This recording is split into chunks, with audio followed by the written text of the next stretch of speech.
That's about all I got to say about that. Indeed. Were you in the bin Laden raid? Yeah. And we're live. Oh, okay. Hey guys, what's going on?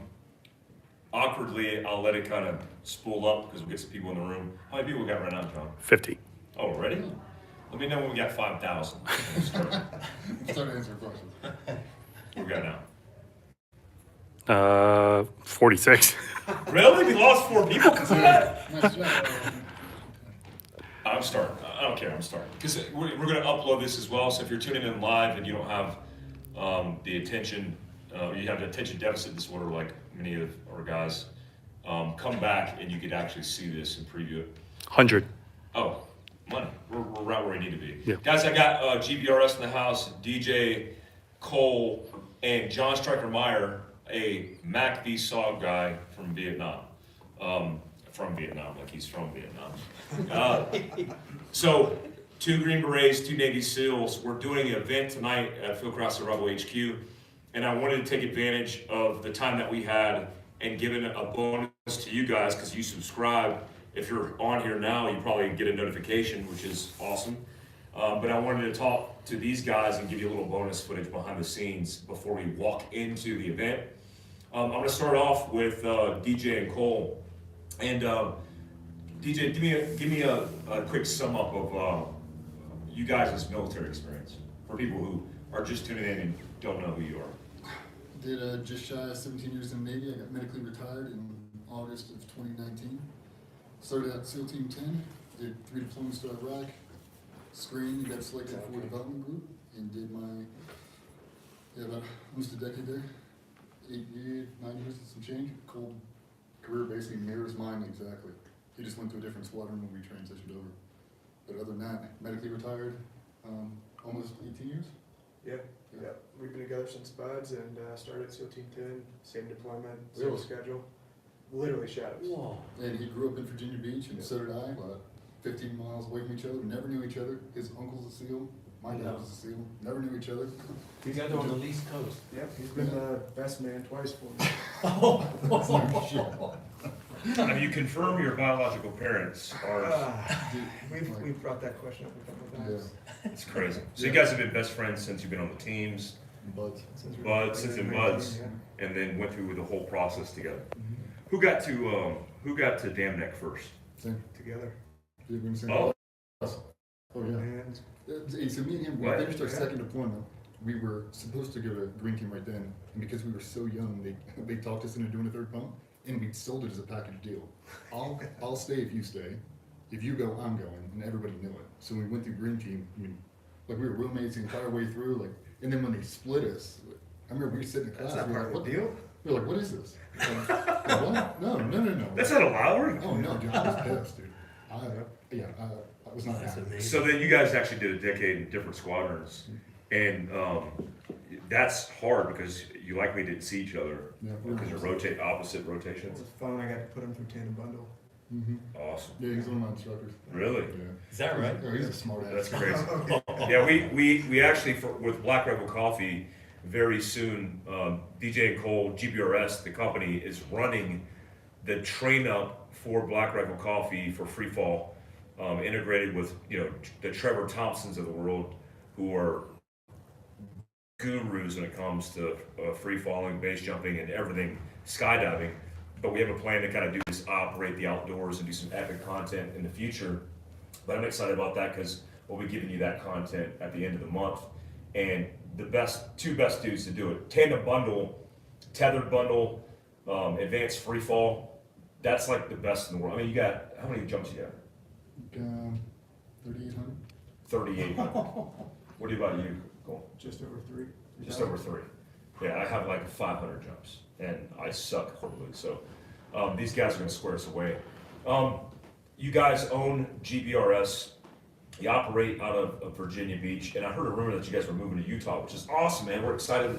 All the guys here at Fieldcraft are super excited. BRCC that you guys are moving. How do you like Virginia Beach, and why Virginia Beach? Grew up there, got family there, Yeah, got grandparents there. Yeah, I mean everything is there. Yeah. kindergarten through high school, same thing, and Oh, everything wow. you know is there. Like, I've lived on the same street, it feels like for Yeah. 20 years. But And 10 is East Coast based, Yeah. and then you, oh man, so you've been in the same kind of, Yeah. wow. I mean, it's time to move on, man. It's just good. It's good for a change. Good change. Ready to do it. What do you guys do at GBRS? What do you guys offer? Everything. I mean, it's a mixture of training, product development, strategic partnerships, marketing content. R&D, everything. Yeah. Some guys will come in with an issue. It might be a tactic, it might be a mission set, it might just be a gear issue. Like, how would you solve this? And that's really what we do. We sit down in a room with something that just drove us insane for 20 years. It's time to fix it up.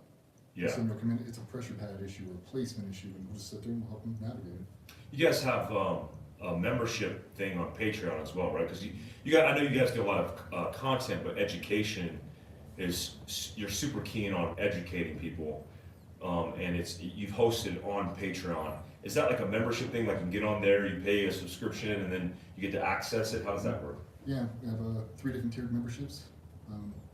Each one gets you kind of more access. We do live streams in the end of every month for the tier 1 guys. But it was really, we were getting shadow banned for training, for teaching people. Awesome. So you don't have any egos. Everybody on there just wants to train, and it Yeah. becomes an open forum. So there's probably a couple hundred SWAT team dudes on there, and we have open CQB dialogues. Like, I mean, dude, I have people text me, they show me a door like, hey, we're getting ready to hit this door, what do you think? And we literally drawing and sending pictures back real time. Like, hinges on this side, it's an outward opening storm door, this kind of mesh, and we talk to the whole time. That's so awesome. So it's like, you can call me 24/7, 365. Yeah, it's like you got consultants on, the best subject matter experts in the world to be able to reference that. Yeah, you get a workout subscription too. Any new kit coming out in the near future? Double pistol, single rifle, IFAC. Private body armor, Yep, private label body armor coming out this month. mag pouches, a couple new blades. Yeah. You're redoing the Danco blades, we're gonna drop that again. Oh, you're doing Winker Blades. You're doing Winker run. And then we did a custom karambit. Nice. It was modeled after my favorite karambit, so. Awesome. Yeah, make sure you check these guys out, because if you see their stuff, like the shirt or the sweatshirt dropped this morning, that stuff sells out like immediately. I'm like, what? Like, I'm like a friend, and I can't even get a sweatshirt, man. I'm like, come on, man, just get one. I get like a couple of smalls and stitch them together to get one. But they're in high demand, man. Popular guys that are doing it right, a lot of integrity. When a lot of guys are doing it wrong. In the tactical space, it's tough to come out of a full decade's career and then step out into civilian space and have a positive interaction. It takes some guys years, and some guys don't figure it out at all. And these guys are doing it right. So check out GBRS. John Stryker Meyer. What does Stryker come from? That's from my Dutch lineage, my mother's side, Mm-hmm. and there are Central Jersey farmers for several centuries.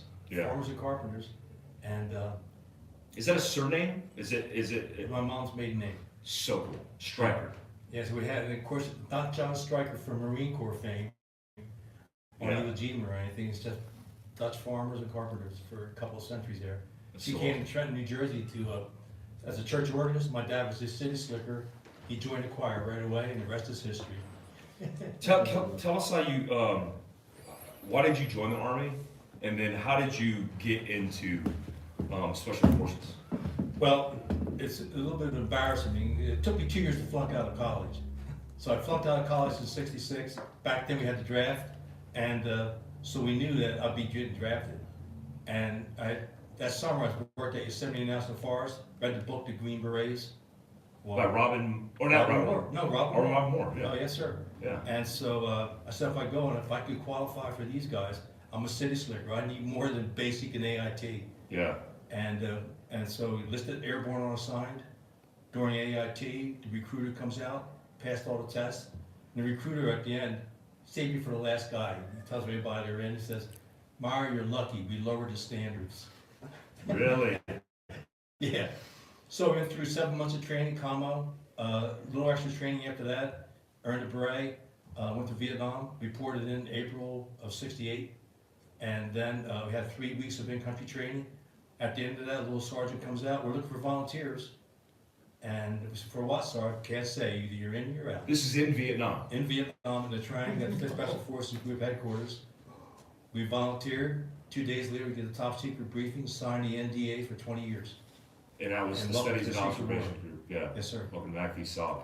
This is, I don't know if you guys can see this, probably zoom into that. That's John in Vietnam, 22. looking like Matt Damon when he was handsome.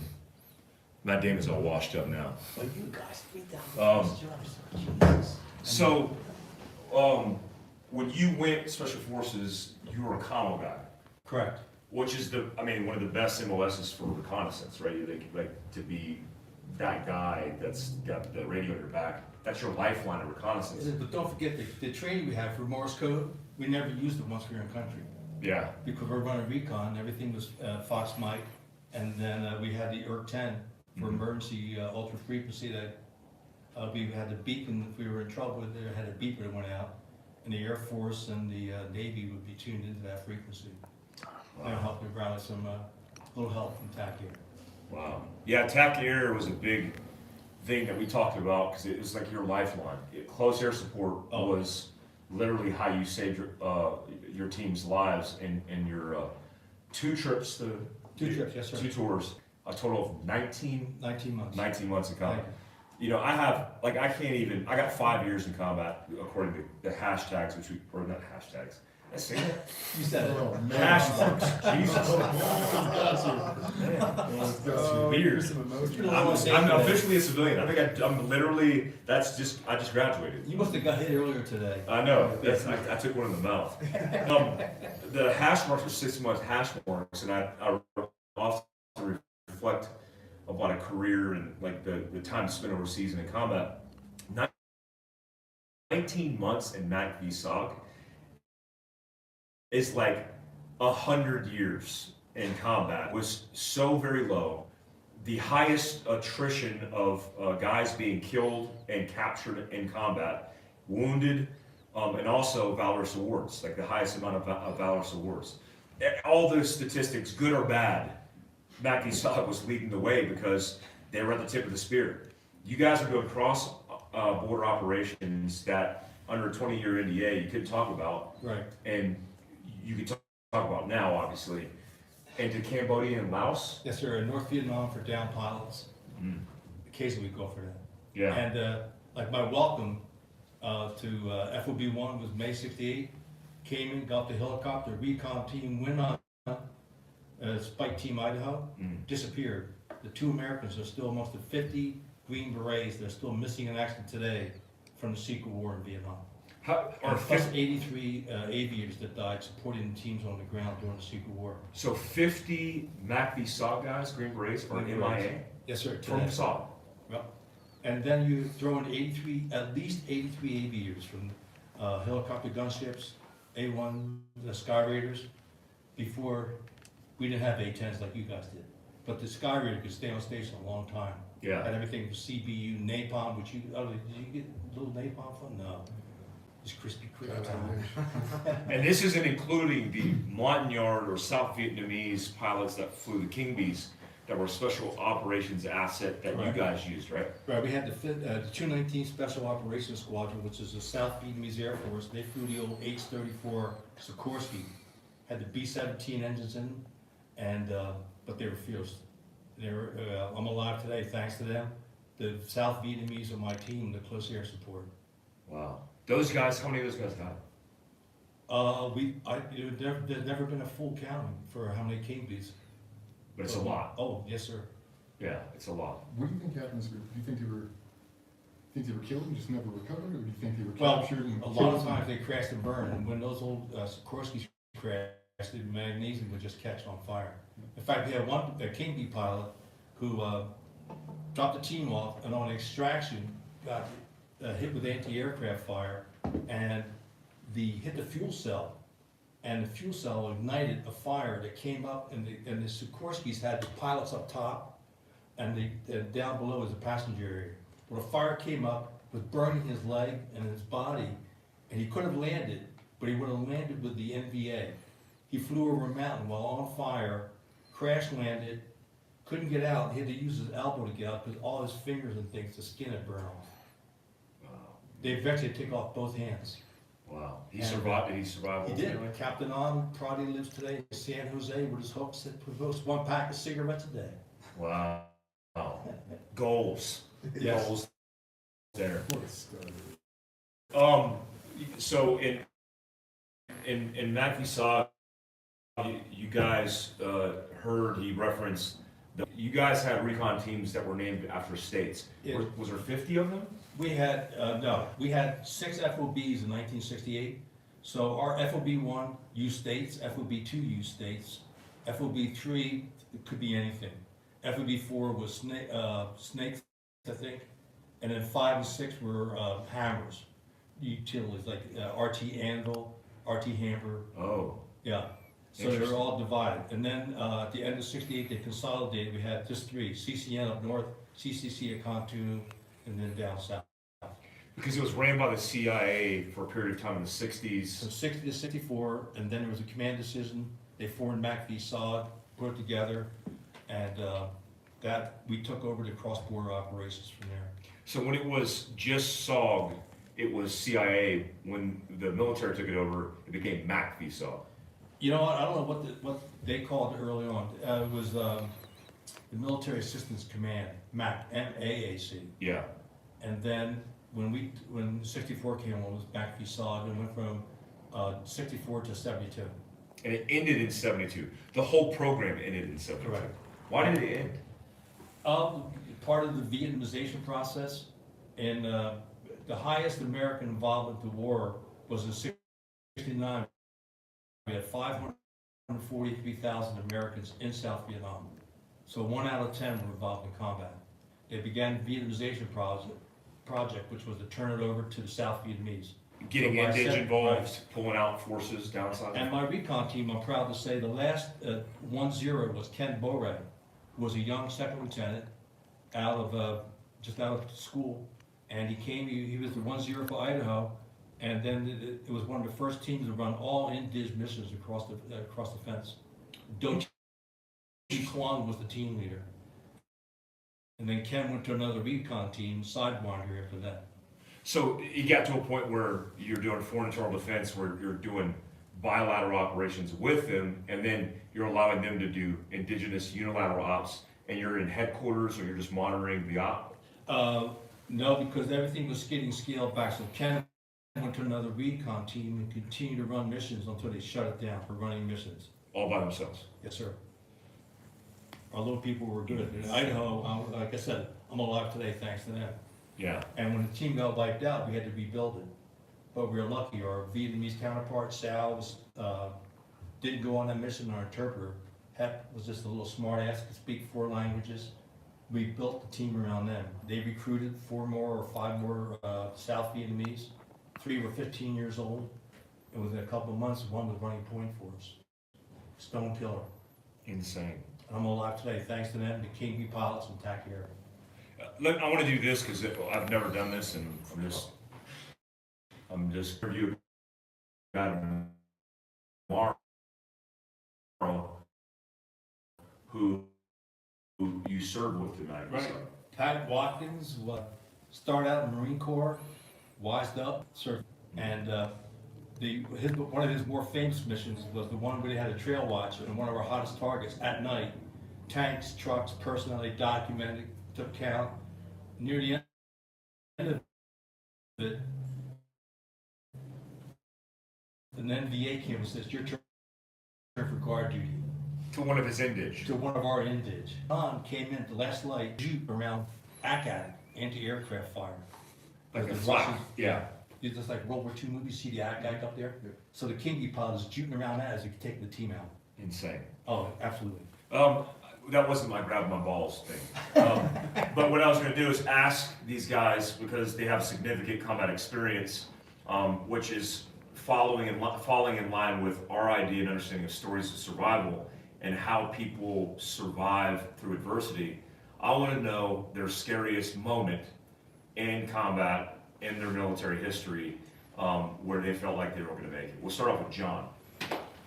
We had a mission to find 3 missing NVA divisions. Thanksgiving Day 1968. We studied the maps, photographs the night before, And in fact, the CO was so worried, he gave us a Thanksgiving Day dinner before we ran the mission. We did the mission. The good news is we found 2 of the 3 divisions. The bad news is we found 2 of the 3 divisions. Wow. And we barely made it back to the LZ. How many guys did you have in the recon team? 6. So 6 dudes against, how big was the 2 divisions? Well, we had walked, this is one of those moments in time where the recon guides smiled on us. We literally walked into a base camp, fires were still lit, at least one fire still had a pot on it. We were in there taking pictures, and then we could see we were in Cambodia for this mission. We had gone south TDY for a couple of weeks. So here's one NVA division coming in, port arms with their NVA pit hats, and we could see several hundred yards away. And so we started to go back, peeling our immediate reaction drills, claymores, and we even used the claymores with 5-second fuses to help delay them. And then south was like Dumas, and from the south came some more. So we figured afterwards that the point element from one division came in, and the tail element from the other division came in and chased us back to the LC. And we just made it out. The guys were coming out of the jungle as we were lifting off. So you could see them as you're lifting off in the helicopter. Yes, sir. They came out of the jungle, and so the jungle was thick enough that that part where the helicopter landed, they couldn't tell that where they were. They broke out into the open, and it was muddy. And as they're trying to stop and come down from Port Arms with their AKs, mud clumps from boots are going up into the prop. And me and the door gunner and Sal were just sitting there, literally like, you see those cartoons where people run and stop and go backwards? Just like that. Stopped in dead tracks and blew in the jungle as we lifted off. I got nothing after that. Just another dance song. You had to get him to go first. Jesus Christ, man. Cole, what about you, man? There's definitely a couple that come to mind. One was definitely one we landed at 13,000 feet, Ooh. but the AGL was so high, only 4 of us were on the helicopter. Yeah. We laid on a pretty distinct border, and immediately started getting shot at by both sides. Wow. We basically had to travel 4,000 vertical feet down and then 4,000 vertical feet back up in 4 hours, and hit Whoa. a few targets in between. 13,000 feet. Yeah, What helicopter did get you in on that? yeah. Did you guys get filled in a helicopter or Chinook, I'm assuming? Yeah, helicopter. Yeah, Crazy. Oh, those- Were you in 10 or were you in dev? yeah, definitely. Huh. Yeah, and Cool. so we moved about 2,000 vertical feet down. Got into a couple of gunfights. We're just hearing all around us, like wait for them to come back up, wait for them to come back down, and called in some good air and took care of some spots. We ended up hitting the targets, about 2,000 vertical feet back up. You know, continuously hearing and getting shot at. And got pulled back out. What kind of TAC air? We had A-10s. We had Ooh. AC-130 gunships. Yeah. You probably had a space Yeah, we shuttle had a too. stack. Oh, We yeah. had a stack. The Navy spoiled. They had a space shuttle. They had satellites. They had, I mean, Green Berets, man. We don't have anything out Perfect there. hair. We had no- Fighting up and down was Whoa. So we got to get to this event. So here's what I'm gonna do. I'm gonna shoot bonus footage of me and DJ's war stories that you've heard a few of them, but not the worst case scenarios. And maybe we can put it on that Patreon account, guys. If you guys want to support small business, better known disabled minority business, then do that. So you get to walk with us out there. So we're gonna go to this event and hit it up. I'm about to butt chug some caffeine right now. I'm droning.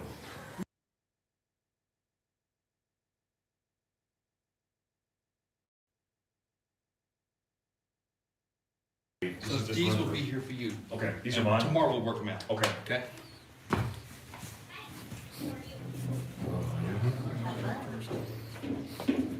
Showtime.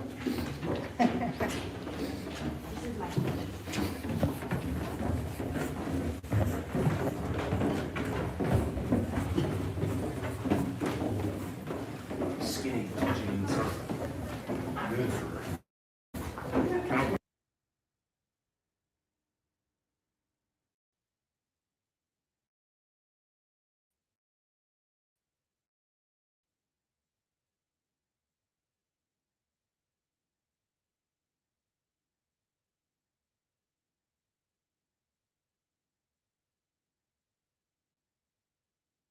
What? Okay. Look, guys.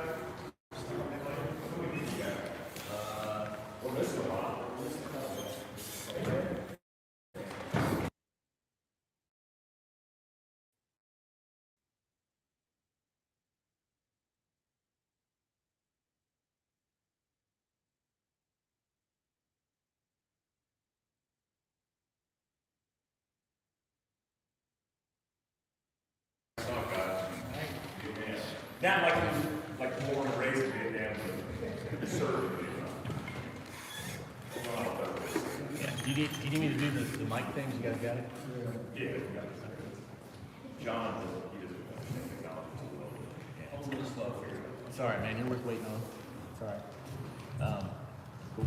Well, John, I think John got some opening words for us. Okay. And then we'll kind of kick it off after that. Well, the first thing is, you got to be careful, the back door, you never know who's going to come in the back door, so here I am. That's not it. So I'm honored to be here today with these combat vets, and one of the last 5 years has been an increased effort to retain history, accurate, truthful history. Because students don't get into the schools today, and thanks to what Mike's doing, other videographers, particularly Jocko Woodley, to whom I'm a vet, we'll explain a little more about that. But here we're today just talking about some of our sports, and from one generation to the next, there's an effort now to get things recorded. So someday, when we're all pushing up daisies somewhere, there will be recordings in the future to go to for accurate history from the soldiers, the sailors who've been here on the ground fighting for God's country. And I'm just honored to be here with these gentlemen in particular. I'm going to have 16 jumps. These guys each have 3,000 each. And you served at 13,000 feet. Anyway, we're going to have a few stories tonight that's going to be, hear me tell, fascinating. I'm honored to be here. And this gentleman here is just Mr. Humble Pie. Because when we were together with Andy Stump on a podcast, we probably didn't even talk about his mission, but no. He had to wait till he got to a podcast with Jocko. So I watched Jocko interview him, kind of learned about some of his missions. They're outstanding. So I don't want to go on too long. I think the night here, we're looking forward to have some fun. I've got my black rifle coffee. I want to sit when we do the interviews here with these other outstanding veterans, all combat vets here. No rest tonight. Here's the catch. Thank you. Yeah. So yeah, guys. So we'll kind of kick it off, and